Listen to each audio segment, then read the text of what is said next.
সকলেই শান্তি দেওয়ার জন্য চেষ্টা করেছেন। পৃথিবীর সাক্ষী তাদের নিজের বানানো তৈরি করা আইন দ্বারা কোনো এবং তাদের উচ্ছিষ্টতার আইন দ্বারা পৃথিবীতে কোনোদিন শান্তি দিতে পারেন, কথা ঠিক কিনা?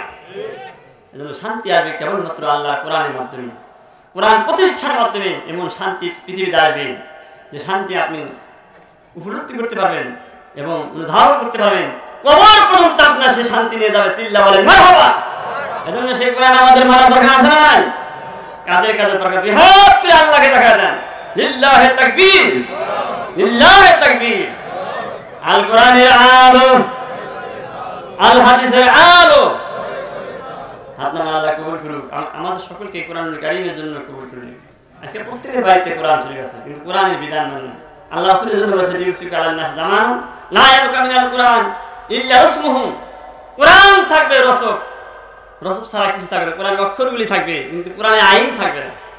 আল্লাহ রাব্বুল আলামিন এই কোরআনুল কারীমের ভিতরে একটি নয়, দুটি নয়, 500 আইন আল্লাহ দিয়েছেন। তার মধ্যে নামাজ পড়া একটি আইন, রোজা রাখা একটি আইন এবং হজ করা একটি আইন, আবার আপনার যাকাত দেওয়া একটি আইন। এভাবে একটা নয়, দুইটা নয়, 500 আইন আল্লাহ দিয়েছেন। তেমন ভাবে দিন প্রতিষ্ঠার আন্দোলনে নিজেকে শরীক করা, আল্লাহর জমিনে আল্লাহর দ্বীন বাস্তবায়ন করা, কোরআনের পক্ষে আন্দোলন করা একটি আইন। বলেন সুবহানাল্লাহ। আজকে আমরা অনেক মুসলমান নামাজ পড়ার জন্য খুব আগ্রহ পোষণ করি, হজ মাস যাদের টাকা আছে হজ করি, যাকাত দেওয়ার ইচ্ছা করি এবং রোজা রাখি, কিন্তু ইসলামী আন্দোলন যে করা লাগবে আল্লাহ ফরজ করে দিয়েছেন, কোন মানুষ এদিকে আসেনি, কথা ঠিক কিনা? গোসল মাসের ভিতরে যেমন কাদা লাগে না, আমরা মুসলমান এমন হয়েছি আমাদের গায়ে যত কাদা না লাগে এমন কায়দা গোসল করে মুসলমান আছে চলাফেরা, কথা ঠিক কিনা? এই সুযোগ কিন্তু ইসলামে নাই। কাদা পড়তেই হবে। যুগে যুগে যত নবী রাসূল পৃথিবীর জমিনে এসেছেন, তারা মার খেয়েছে, জেলে গেছে, অত্যাচারিত হয়েছে। তারপরে আল্লাহ তাআলা সোনার সমাজ গঠন করে দিয়েছেন। চিল্লা বলেন সুবহানাল্লাহ। শুধুমাত্র ঘরে বসে থেকেই ইসলামী আন্দোলন হবে না, ইসলামী রাষ্ট্র হবে না। এই জন্য আমাদের ত্যাগতিকৃত আমাদের যা আছে, জান মাল কুরবানির মাধ্যমে আল্লাহ তাআলা এই সমাজে রাষ্ট্রে কোরআনের রাজ আল্লাহ কায়েম করে দিবেন। বলেন না সুবহানাল্লাহ। যুগে যুগে যারাই এই পথে আছে তারাই মার খেয়েছে, অত্যাচারিত হচ্ছে। সেই পথের জন্য আমাদের প্রস্তুতি গ্রহণ করতে হবে। শুধুমাত্র গিলাপ গায়ে দেয়া আর কোট গায়ে দেওয়া পয়সা চুপচাপ বসে থাকলে আল্লাহ তাআলা আপনার হক আদায় দায়িত্ব পালন শেষ করলেন না। আল্লাহ রাব্বুল আলামিন এজন্য বলেছে কোরআন শরীফ থাকবে, কোরআনের কোনো আইন থাকবে না এবং ইসলাম শুধু থাকবে নামে, ইসলামের কোনো আইন থাকবে না। এমন একটা জমানা আসবে। আর মসজিদগুলি হবে পাকা, মসজিদের ভিতরে মুসল্লি তেমন ভালো থাকবে না, তখন ঠিক কিনা? আজকে প্রত্যেক গ্রামে গ্রামে মসজিদ নির্মাণের জন্য প্রতিযোগিতা। এই এলাকায় মসজিদ বানাচ্ছে, এর প্রতিযোগিতা করে আর এক মসজিদ বানাচ্ছে আরো উন্নত করে। কিন্তু মসজিদের ভিতরে যে মানসম্মত মুসল্লি তেমন খুঁজে পাওয়া যায়, কথা বল ঠিক কিনা? অনেক জায়গায় এরকম রয়েছে বিল্ডিং মসজিদ, কিন্তু কেবলমাত্র ইমাম সাহেব আর মুয়াজ্জিন সাহেব, কথা বলে ঠিক কিনা? এজন্য ইমান তৈরি করতে হবে আল্লাহর কোরআন দ্বারা। কোরআন এসেছে মানব জাতিকে কল্যাণ দেওয়ার জন্য, হিদায়াত দেওয়ার জন্য। বাবুই পাখি দেখেন, হাজার হাজার হাজার বাবুই পাখি উঁচু উঁচু ডালে তারা বাসা বাঁধে। এই বাবুই পাখিগুলি সকালবেলা যখন চলে গেল না খায়, বিকালবেলা আল্লাহ তারা কিছু না কিছু খিলাইয়া আবার বাড়িতে ফেরত দিল। এই বাবুই পাখিকে কোনো কিতাব দেওয়া হলো না। তারপরেও যার যার যে বাসা সেই বাসাতেই তারা গমন করলো, কিন্তু আল্লাহ তারা কোরআন দিলেন, এই কোরআন হিদায়াত আমরা পাই না। আসুন আমরা সকলে, আমি যে কোরআনুল কারীম সূরাতুল ফুরকান থেকে আপনাদের সামনে তেলাওয়াত করেছি, আল্লাহ তাআলা বাণী আমরা শুনি এবং আমাদের পার্থিব জীবনে আমল করার চেষ্টা করব। আল্লাহ রাব্বুল আলামিন বলেন, ওয়া ইবাদুর রাহমানিল্লাযীনা ইয়ামশুনা আলাল আরদি হাওলা ওয়া ইযা খাতাবাহুমুল জাহিলুনা ক্বালু সালামা। আল্লাহু আকবার।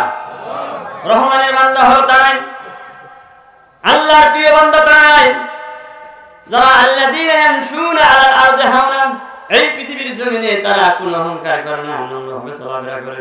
আল্লাহ রাব্বুল আলামিন বলেছে তারাই হলো আমার খাঁটি বান্দা। সুবহানাল্লাহ। কোনো অহংকার করা যাবে না।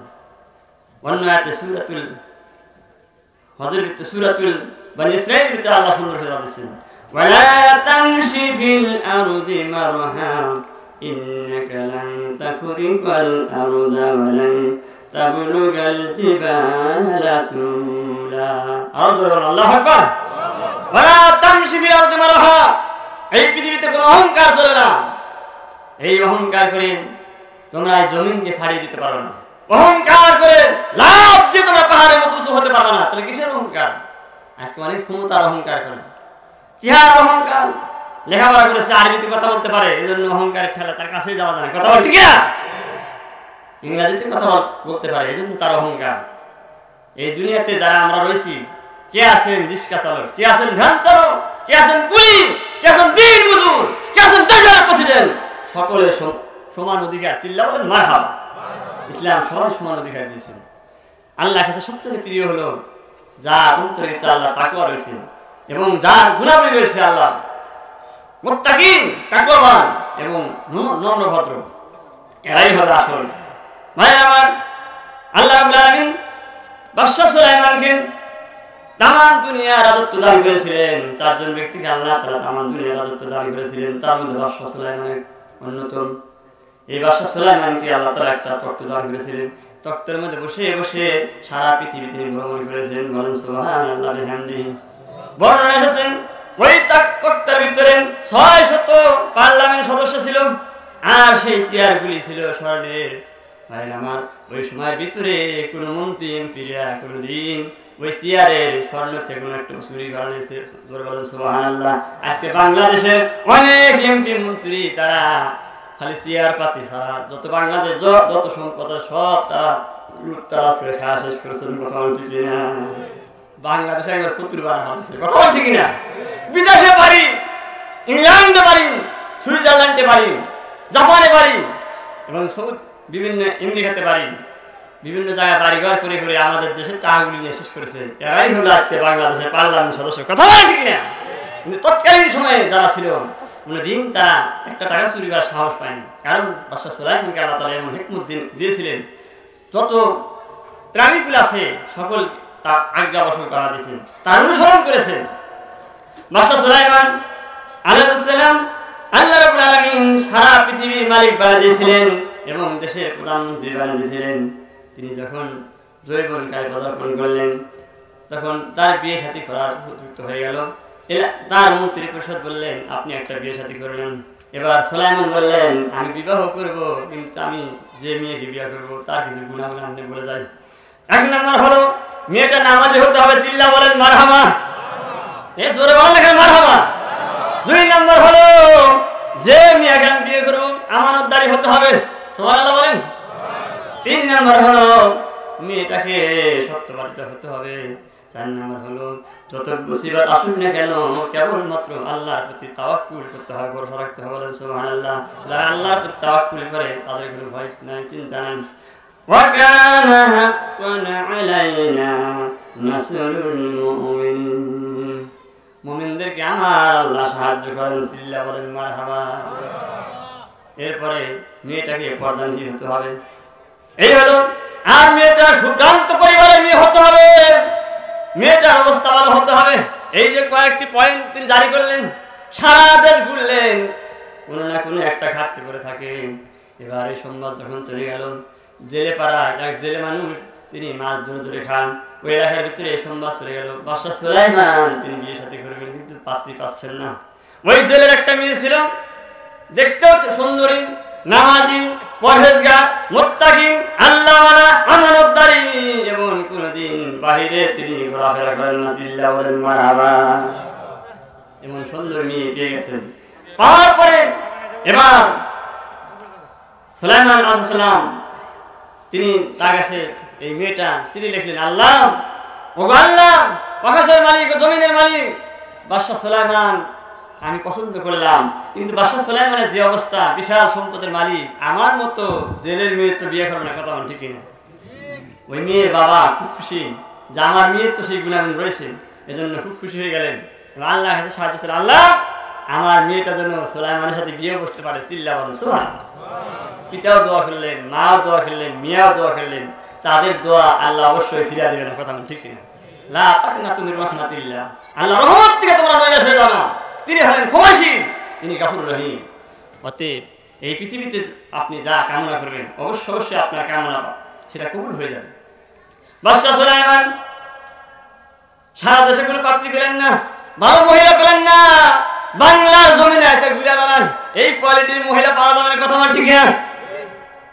যে কোনো এক সাইড তার কমতি থাকবে। বাদশাহ সুলাইমান এবার ওই যে মেয়েটা তিনি একটা চিঠি লিখলেন, আমি একজন জেলের মেয়ে, আমি নামাজি, আমি মুত্তাকিন, আমি দিনদার, আমি আমানতদারি, আমি সত্যবাদী, আমি আল্লাহ ছাড়া কাউকে ভয় করি না, এটা যে চিঠি লিখলেন। চিঠি পাওয়ার পরে বাদশাহ সুলাইমান এবার চিন্তা করলেন, আমি হলাম বাদশাহ, সারা পৃথিবীর মালিক, আর একজন জেলের মেয়ে আমি বিয়ে করবো, এটা হতে পারে না। এজন্য রাগান্বিত বশত বাদশাহ সুলাইমান ওই জেলের মেয়ে চিঠিটা টুকরা টুকরা করে শেষ করে ফেললেন।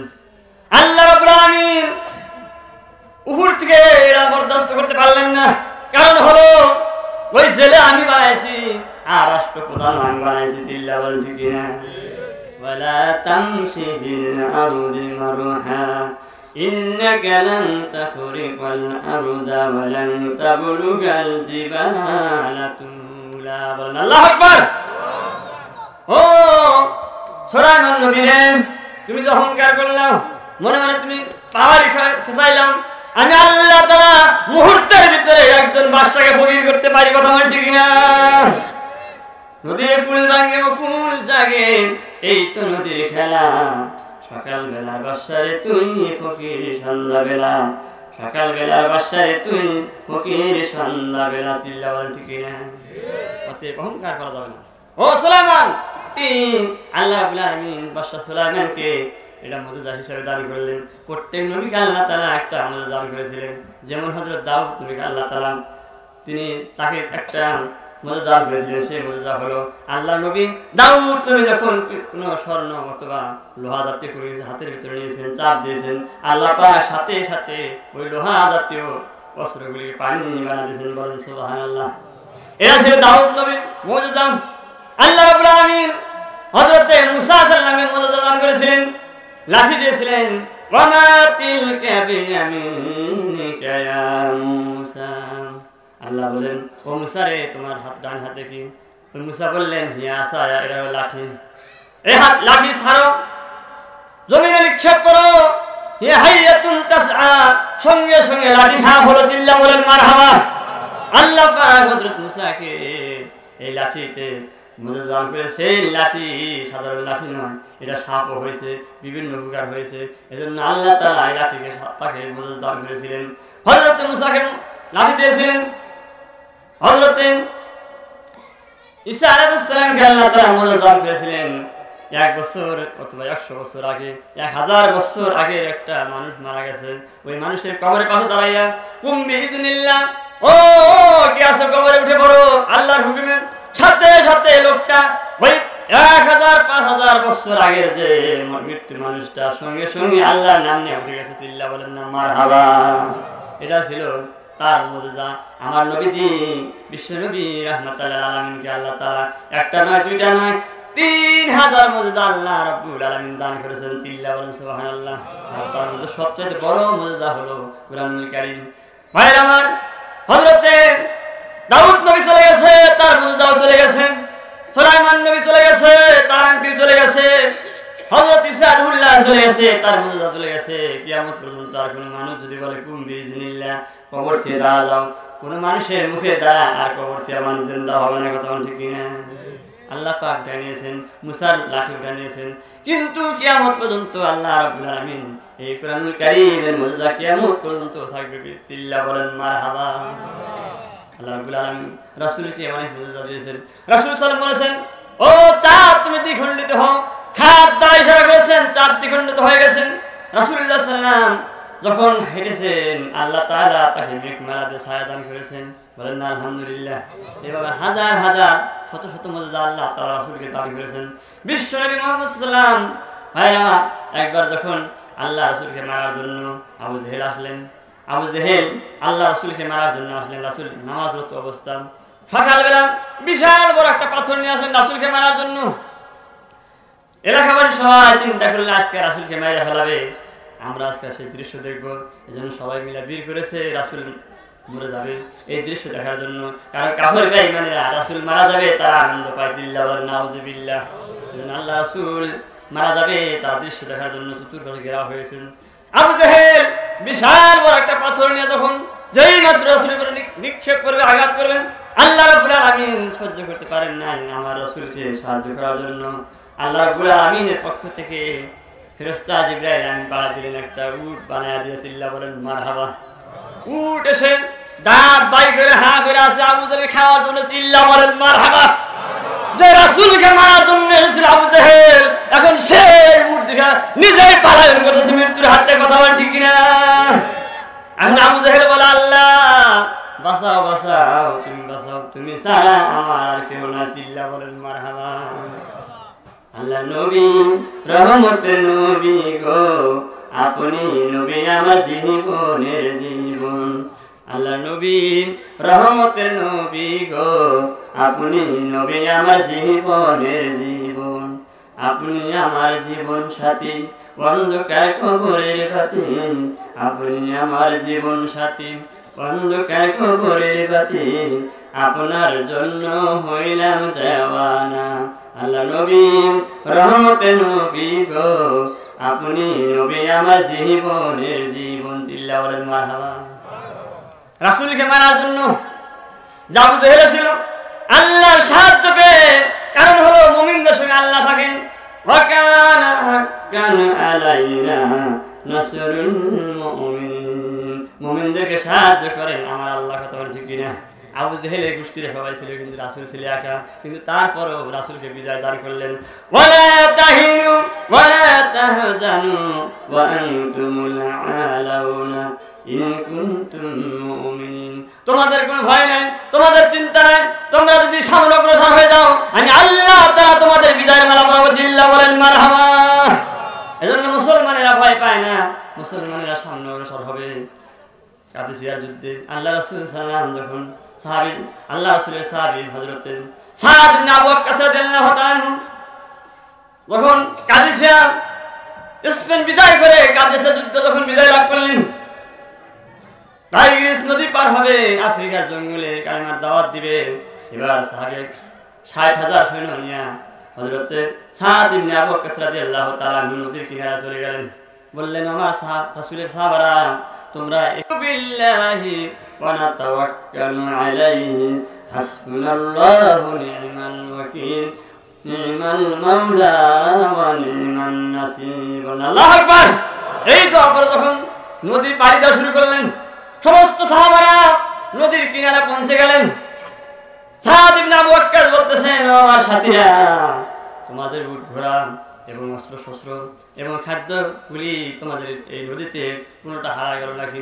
সাহাবীরা বললেন, ও আমাদের নেতা, আমাদের কোনো উট আর কোনো খাবার একটা হারায় না, চিল্লা বলেন সুবহানাল্লাহ। একজন বললেন, ও আমাদের নেতা, আমার একটা পানির পেয়ালা, যেটা আমি পানি পান করি, এই পেয়ালাটা আমার দেখতে পারতেছি না।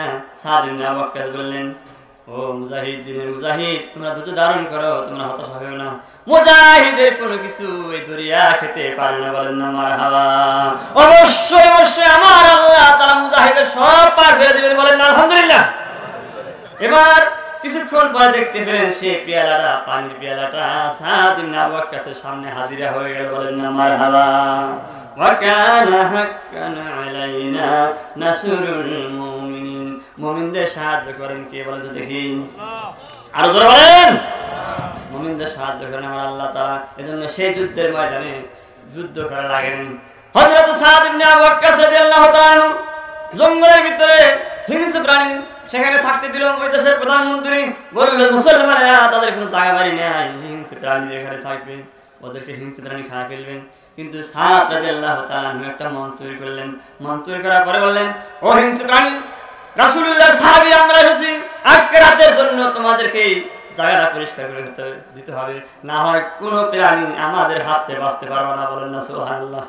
হযরত সাদ ইবনে আবু ওয়াক্কাসের সেই ভাষণ শুনে তার মতো সাপের মতো সাপ, ব্যাঙের মতো ব্যাঙ, আর বাঘের মতো বাঘ, হাতির মতো হাতি, যার যার বাচ্চা ঘুরে নিয়ে আল্লাহর রাসূলের সাহাবীদের জন্য এলাকা ছেড়ে দিলেন, অন্যত্র চলে গেলেন, বলেন না মারহাবা। এটা হলো আল্লাহ রাব্বুল আলামিনের সাহায্য। এজন্য আল্লাহ তাআলা বিশ্ব নবীকে অসংখ্য মুজিজা দান করেছিলেন। সুলাইমান নবীকে তেমন ভাবে মুজিজা দান করেছেন। তার হাতে ছিল আংটি। যখন তিনি আল্লাহ তাআলা বলে দিয়েছেন, ও সুলাইমান, যখন তুমি হাজতখানায় যাবা এবং ইস্তিনজা চলে যাবা, অবশ্যই আংটিটা এক জায়গায় রেখে যাবা। আল্লাহ নবী সুলাইমান একদিন ইস্তিনজা ওযু করার জন্য চলে গেছেন। আংটি তার বাদির কাছে, প্রতিনিয়তের জন্য আংটি তার বাদির কাছে রেখে গেল। এদিকে সকেরা নামে একজন জিন ছিল, খারাপ জিন। ও খালি কায়দা কৌশল আছিল কোন দিন সুলাইমান নবীকে বিপদে ফেলানো যাবে। কথা বলেন ঠিক কিনা? বাংলার জমিনে অনেক নামাজি, অনেক দাড়িওয়ালা, অনেক হাজি কেমন করে ইসলাম আলেম ওলামাদের উপরে বিপদ আনা যাবে, ওরা কিন্তু কায়দা কৌশল করে। কথা বলেন ঠিক কিনা? এজন্য আসল মানুষ চেনা যাবে না। ও ভাইরা, এক ব্যক্তি মানে নেতা মানুষ, এই নেতা মানুষ হঠাৎ করে ঈদের দিনে ছাগল কিনবেন, ছাগল ক্রয় করার জন্য বাজারে চলে গেছে। এদিকে ব্যবসায়ীদের তাদের বাজার তেমন লাভবান হয় না। এজন্য ওই ব্যবসায়ী একটা কুত্তা ধরছে। এই কুত্তা ধইরা ওরাকে ছাগলের চামড়া দেখ সুন্দর করে ব্যান্ডেজ করছে। ব্যান্ডেজ করে বাজারে নিয়ে গেছেন। কারণ হলো ব্যবসার ভিতরে যেমন লাভবান হয় না, এই কুত্তাটা ধইরা ছাগলের চামড়া দিয়ে বাজারে নিয়ে গেছেন। এবার নেতারা বলতেছে, ও রহিমউদ্দিন সাহেব, এই ছাগল কত নিবা? এবার রহিমউদ্দিন সাহেব বললেন 20,000 দাম চাই। নেতা বলছেন, হে মিয়া, আমি রাখার নেতা, তোমার এই ছাগলের দাম 15,000। রহিমউদ্দিন চিন্তা করলে, আমার তো ছাগল কেনার জন্য টাকা পয়সা লাগে না, 15,000 তো তাইতে বেশি। বললেন, আপনি নেতা মানুষ খান গা। এবার নেতাজি ছাগল নিয়ে যাচ্ছে বাড়ির দিকে, খুব খুশি। পিছনে পিছনে তার কর্মচারী আগে আগে যায়। তিনি নেতা সাহেব ছাগল বসি ধরেন। কিছুক্ষণ যাওয়ার পরে ছাগল দেখে এক ঠ্যাং নিচু করে পেশাব করে। এবার রহিমউদ্দিন ওই যে নেতার যে কর্মচারী আছে, ও নেতাজি দাঁড়ান, কিয়ামত এসে গেছে। কারণ কি? দেখেন এই যে ছাগল দেখেন দাঁড়া পেশাব করে এক ঠ্যাং নিচু করে। নাউজুবিল্লাহ বলেন। ছাগল কিন্তু এক ঠ্যাং নিচু করে পেশাব করে নাকি? না, আসলে যারা কুকুর ওরা তো জানে না একটা মুসাফির পেশাব করেন। ভাই আমাদের দেশে ছাগল একটা মুসাফির পেশাব করে নাই। মানুষের ভিতরে অনেক মুসলমান আছে দাঁড়া পেশাব করে। কথা বল ঠিক না? এরা ছাগলের চাইতে খারাপ। কথা বল ঠিক না? এবার রহিমউদ্দিন ওই যে নেতা সাহেব, তিনি যে ছাগল নিয়ে যাচ্ছেন, বলে, তুই বলিস কিরে, কিয়ামত এখনই হবেন।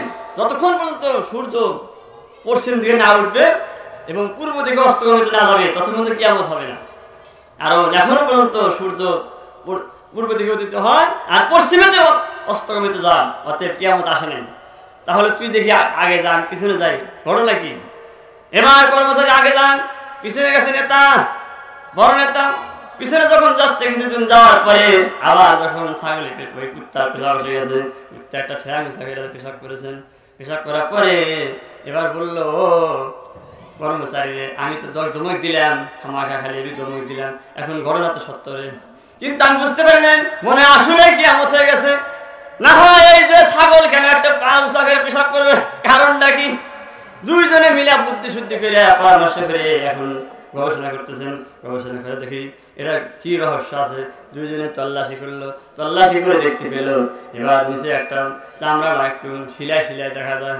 এটা বেলার অথবা ছুরি নিয়ে ওই চামড়া কাটে, কিন্তু ছাগল দেও কয় না, বউ কয় না। কথা বল ঠিক কিনা? কারণ হলো ছাগলের আসল চামড়ায় তো লাগে না, ওই কুকুরের চামড়ায় তো লাগে না। কারণ ছাগলের চামড়া কেটে চুরমার হচ্ছে, কুকুরের আসল চামড়ায় কাটে না, এই জন্য কোনো শব্দ করে না। ভাই আমার এই চামড়া যখন ফসা দেখলো যে আসলে এটা ছাগল না, এটা হলো এলাকার ডগ ফাদার। কথা বল ঠিক কিনা? ও ভাইরা, এরকম যারা এই যে যারা চামড়া দিয়ে ছাগল বলে বিক্রি করলো, আসলে তো ছাগল না, এটা কুত্তা। মুসলমানদের ভিতরে অনেক লোক আছে নামাজি, মুসলমানদের ভিতরে অনেক লোক আছে হাজি, মুসলমানদের ভিতরে অনেক লোক আছে তাহাজ্জুদ গুজারি, মুসলমানদের ভিতরে অনেক লোক আছে আল্লাহ ওয়ালার ভাব নিয়ে থাকে। কিন্তু নির্বাচন যখন আসে বামপন্থী সিল মারে। কথা ঠিক কিনা? এরা ডাইরেক্ট সেই কুত্তার চাইতে খারাপ জিল্লা বলেন ঠিক কিনা? এখন আল্লাহ রাব্বুল আলামিন বলেন, রহমানের বান্দা হলো তারা, ওয়া ইবাদুর রহমানিল্লাযীনা ইয়ামশুনা আলাল আরদি হাওলা ওয়া ইযা খাতাবাহুমুল জাহিলুনা ক্বালু সালামা। রহমানের প্রথম বান্দা হলো তারাই যারা পৃথিবীতে নম্রভাবে চলাফেরা করে, জীবনে কোনদিন অহংকার করে না। অহংকার যারা করে তারাই পতন হয়, কথা বল ঠিক না? এই বাংলার জমিনে যারা অহংকার করেছিল তাদের বাড়ি আজকে দিল্লিতে, কথা বল ঠিক না?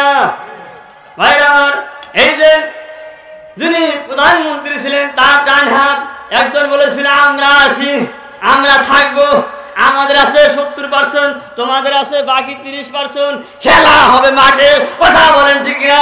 এইভাবে যারা অহংকার করেছিলেন আল্লাহ তাআলা তাদের সাইজ করেছেন, কথা বলেন ঠিক না? ও ভাইরা, জন্য অহংকার করা যাবে না। অহংকার যারা করে তারাই বিপদে পড়বেন। আল্লাহ নবী সুলাইমান সাল্লাম অহংকার করেছিলেন যে আমি হলাম প্রধানমন্ত্রী, ওই জেলের মিয়ান বিয়া করবো, কারণ কি আমি এটা করতে পারি না। চিঠি পর্যন্ত টুকরা টুকরা করলেন, আমার আল্লাহ তাআলা পরীক্ষা শুরু করে দিলেন। এবার ওই যে সাকরা জিন, এটা হযরত সুলাইমান যখন ইস্তেনজা চলে গেলেন, ওই সাকরা জিন সুলাইমান নবীর রূপ ধরেছে, কারণ হলো জিনেরা যখন তখন তার রূপ কায়া পাল্টাইতে পারে, কথা বল ঠিক না? এজন্য ভাইরা, ওই যে জিন জাতির মতো মুসলমানদের মতো কিছু আছে, এরাও কায়া পাল্টায়, কথা বল ঠিক না? যে দল যখন ক্ষমতা আসে তার পিছনে স্লোগান দেখো আমি তোমাদের দলে আছি, কথা বল ঠিক না? এজন্য কায়া পাল্টান যাবে না। ও ভাই, আপনার অন্তরে কি খবর আল্লাহ ভালো জানেন। এজন্য আল্লাহ তাআলার তাওয়াক্কুল করে জীবন চলে যাবে, বাতিলের কাছে কোনো আপোষ করা যাবে না, কথা বল ঠিক না? ভাইরা, সুলাইমান নবী যখন চলে গেছে, এবার সাকরা জিন কায়া পাল্টাইয়া ওই সুলাইমান নবীর রূপ ধরে ওই যে কর্মচারীকে বললে যাও চাক আংটি আমার হাতে দাও। আংটি নিল, হাতে দিল, সাথে সাথে আংটি যার ক্ষমতা তার, মারহাবা বলেন। দেখেন আমাদের সংসদ ভবনে চেয়ার যে দখল করে সেই হলো প্রধানমন্ত্রী, কথা বলেন না কেন? এখন ডক্টর ইউনূস উনি হলেন প্রধানমন্ত্রী, আবার অন্যজন যখন চেয়ারে বসে তখন উনি প্রধানমন্ত্রী। তৎকালীন সময়ে সুলাইমান নবীর আংটি যে পাবে সেই হলো ওই দেশের প্রধানমন্ত্রী। আল্লাহ নবী হযরত সুলাইমান নবী যখন ইস্তেনজা চলে গেছেন, এদের সাকরা জিন সব কাজ কাম বানানিয়া রূপ পাল্টাইয়া ওই আংটি হাতে নিয়েছেন। এবার সব যাও দানব এবং বাতাস এবং সমস্ত প্রাণীকুল ওই নকল সুলাইমানের আজ্ঞাবহ হয়ে গেলেন, কারণ হলো আংটি তো তার হাতে। আর বললেন এই এলাকার ভিতরে একটা নতুন সুলাইমানের আবির্ভাব হয়েছে, খবরদার খবরদার তোমরা ওই সুলাইমান নবীর কাছে যাবা না। যদি নতুন নতুন কোন সুলাইমান আবির্ভাব হয় তোমরা ঠ্যাং ভাঙিয়া দিবা, তাকে সাইজ করে দিবে। এই ঘটনা যখন শয়তান দিয়া সংসারের ভিতরে সংসার চালানো শুরু করে দিয়েছে, এবার সুলাইমান নবী কিছুক্ষণ পরে ইস্তেনজা ছেড়ে বাহিরে আসে। কর্মচারীকে বলো আমার আংটি দাও। এই তো আংটি দিও মানে তুমি তো নকল সুলাইমান, কথা ঠিক না? আমাদের আসল সুলাইমান তিনি আংটি নিয়ে গেছে আর বলে গেছে নকল সুলাইমান আসতেছে পরে তোমরা সাইজ করবা, আপনি তো আসল সুলাইমান না, আপনি হলেন নকল সুলাইমান। এজন্য ধইয়া তাকে কিছু মারপিট আরম্ভ করলেন এবং বাদশার দরবারে বিচার নিয়ে গেলেন। ও বাদশা, ও আমাদের প্রধানমন্ত্রী, এই যে দেখেন নতুন সুলাইমানের কথা বলছিলেন, আমরা পায়া গেছি রাজাকার, কথা বলটি কিনা? একে ধরেন মারেন, জেলের মতো ঢুকান, একে শায়েস্তা দেন।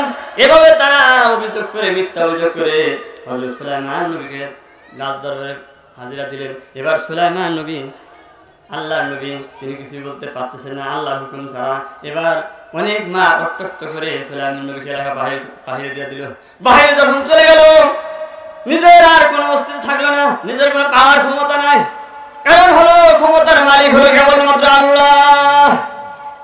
অতুইজ্জু মান তাশাউ অতুযিল্লু মান তাশাউ বিয়াদিকাল খায়র ইন্নাকা আলা কুল্লি শাইইন কাদির। চিল্লায়া বলেন মারহাবা। এজন্য ক্ষমতার তিনি ইচ্ছা যাকে ক্ষমতা দান করেন, তিনি ইচ্ছা যাকে মানে সম্মান দান করেন, তিনি যাকে ইচ্ছা সম্মান করেন। সমস্ত পাওয়ারফুল ক্ষমতা একমাত্র আল্লাহর হাতে। কার হাতে? জোরে বলেন কার হাতে? এজন্য যারা আল্লাহর রহমতের বান্দা হবেন তারা কোনদিন অহংকার করবে না।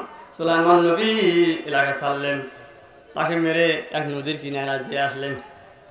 পরের দিন নদীর কিনারা জেলে আসলাম মাছ ধরার জন্য। এসে দেখে যুবক একটা মানুষ, টাটকা যুবক, চেহারা সুন্দর কিন্তু গায়ের ভিতরে রক্তাক্ত।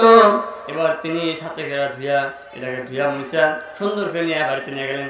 ওগো বাবা, তোমার বাড়ি কোথায়? তোমার পরিচয়টা কি? এত সুন্দর চেহারা মানুষ। ওই সুলাইমান নবী নিজের পরিচয় দিতে পারলেন না। যদি বলে আমি দাউদ নবীর ছেলে, আমি সুলাইমান নবী, তাহলে তো তিনি মারবেন, কারণ নকল সুলাইমান মানে মার খাওয়ার কথা, ঠিক কিনা? এজন্য নিজের পরিচয় পর্যন্ত দিতে পারতেছে না।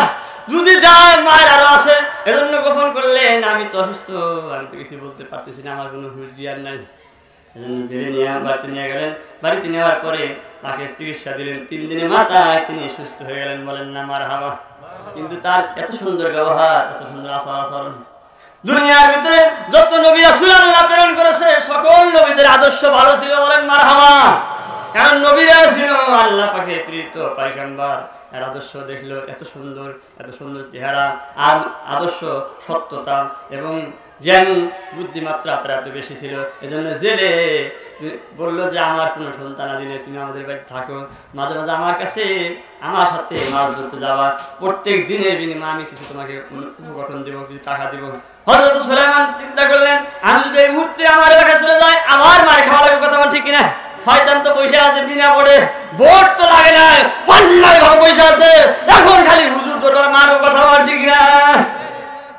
এজন্য যারা ক্ষমতায় অবৈধ থাকে এদের কোনো পরোয়া নাই। হুজুর মরুগার মসজিদ ভাঙুক, তাফসির মাহফিল বন্ধ, কোরআন মাহফিল বন্ধ, মসজিদ বন্ধ, আলেম ওলামা ফাঁসি দেয়, আলেম ওলামা হত্যা করে জেলে দেয়, এদের কোনো মায়া মহব্বত নাই, কথা ঠিক না? কারণ ভোটের মাধ্যমে তো তারা ক্ষমতা যায় নাই। আজকে বাংলাদেশে এই ফেসিবাদ সরকার যখন থেকে 15 বছর ক্ষমতা থাকলো কোন মানুষ ভোট দেয় নাই, কথা বলেন ঠিক না? অন্যায় ভাবে যারা থাকে এদের কোনদিন মানুষের প্রতি দয়া থাকে না। আল্লাহ বলেছেন দয়াবান তারাই হবে, রহমানের বান্দা তারাই।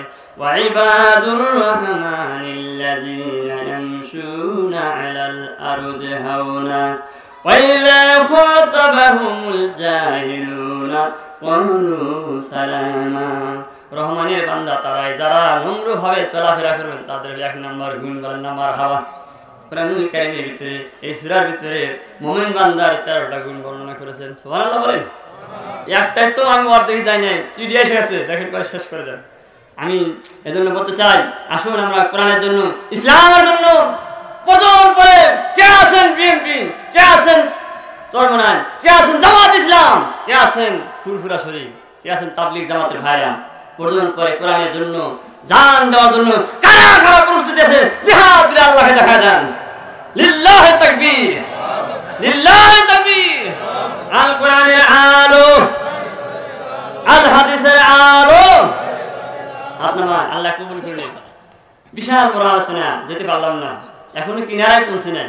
এখানে বলা হচ্ছে যখন ওই যে শখরা জিন যখন সংসদে বসে গেল, তিনি যখন সংসদে বসেছে আর সেদিন থেকে আলেমদেরকে ভালোবাসে না। প্রতিদিন সুলাইমান নবীর দরবারে কোরআন তেলাওয়াত হতো, মানে সেই সময়ের যে কিতাব নাযিল হয়েছে সেই কিতাব তেলাওয়াত হতো, কিন্তু শখরা জিন যেদিন থেকে সময় বসছে আর সেই কিতাব নাযিল মানে তেলাওয়াত হয় না। আলেম ওলামা ডাকে না, মেহমানদারি করায় না, এবং দ্রব্যমূল্যর ঊর্ধ্বগতি, পেঁয়াজের দাম 200 টাকা, লবণের দাম 100 টাকা এবং চাউলের দাম 70-80 টাকা, এইভাবে উন্নত খালি অগ্রগতি হচ্ছে, কিন্তু মানুষের কোনো মূল্যায়ন নাই। এবং আসিফ নামে একটা জিন ছিল, তিনি চিন্তা করলেন আসল সুলাইমানের কাজটা হতে পারে না, কারণ হলো আসল সুলাইমান প্রতিদিন নামাজ পড়ে কোরআন তেলাওয়াত করছে, চিল্লা বলেন মারহাবা। এজন্য নকল সুলাইমান ধরা পড়ছে, কথা ঠিক কিনা ভাইরা আমার? এজন্য যারা আল্লাহর উপর তাওয়াক্কুল না করেন, যারা মানুষের অধিকারকে ছিনিমিনি খেলেন, অধিকারকে ছিন্ন করে দেন, যারা ক্ষমতা থাকে এদের ক্ষমতা বেশি দিন টেকে না, চিল্লা বলেন মারহাবা। এলাকার চেয়ারম্যান পালিয়ে বেড়াচ্ছ কেন, এলাকার চেয়ারম্যান পালিয়ে বেড়াচ্ছ কেন, শুনেছি দুদকের খাতায় তোমার নাম, আগে কি সুন্দর মাল কামাইতাম আমরা, আগে কি সুন্দর মাল কামাইতাম, বর্ষাকাল আইতো কি যে ভালো লাগতো, রিলিফের মাল দেখে আনন্দ পাইতাম, কথা ঠিক না? কিছু মাল বিলিয়া ছবি তুলিয়া, কিছু মাল বিলায়া ছবি তুলিয়া, ভিডিও করিয়া ক্যামেরায় ছাড়িয়া, বাকি মাল দিয়ে মোদের গুদাম সামাইতাম, আরে কি সুন্দর মাল কামাইতাম আমরা, আরে কি সুন্দর মাল কামাইতাম। এলাকার চেয়ারম্যান পালিয়ে বেড়াচ্ছ কেন, এলাকার চেয়ারম্যান পালিয়ে বেড়াচ্ছ কেন, শুনেছি দুদকের খাতায় তোমার নাম, আর কি সুন্দর মাল কামাইতাম আমরা, আর কি সুন্দর মাল কামাইতাম, কথা ঠিক না? করোনা ভাইরাস আসতো কি যে ভালো লাগতো, নাউজুবিল্লাহ বলেন, করোনা ভাইরাস আমরা ভয় পাই, কিন্তু মেম্বার চেয়ারম্যানরা ভয় পায় না। করোনা ভাইরাস মানে হলো বড় বড় বাজেট পাস করা, কথা বলেন ঠিক না? করোনা ভাইরাস আসতো কি যে ভালো লাগতো, রিলিফের মাল দেখে আনন্দ পাইতাম। কিছু মাল বিলায়া ছবি সারিয়া, কিছু মাল বিলায়া ছবি সারিয়া, বাকি মাল দিয়ে আমাদের পেটটা ভরাইতাম। আর কি সুন্দর মাল কামাইতাম আমরা, আর কি সুন্দর মাল কামাইতাম। এলাকার চেয়ারম্যান পালিয়ে বেড়াচ্ছ কেন, এলাকার চেয়ারম্যান পালিয়ে বেড়াচ্ছ কেন, শুনেছি তো চোখের খাতায় তোমার নাম।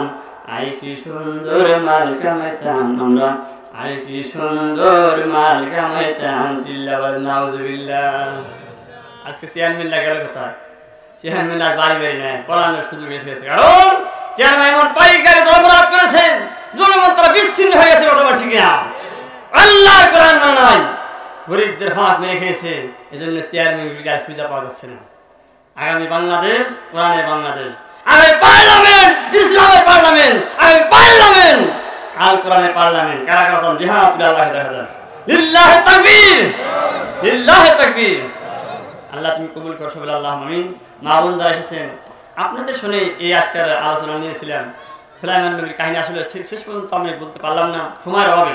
আমি এলাকায় সন্তান, আপনাদের যখন ডাকবেন যে অবস্থায় আমাকে পেয়ে যাবেন। আমাদের দূর দারাজ থেকে মেহমান এসেছেন, প্রধান বক্তা, এনাকে সুযোগ করে দেবেন। আসুন আমরা সকলে ঐক্য হয়ে ইসলামের জন্য, ঐক্য হয়ে কোরআনের জন্য। আমাদের প্রভু এক নবীর উম্মত, জীবন বিধান ওশিবানী কোরআন। তবে কেন এক নাও হে মুসলমান, এক হও করি আহ্বান।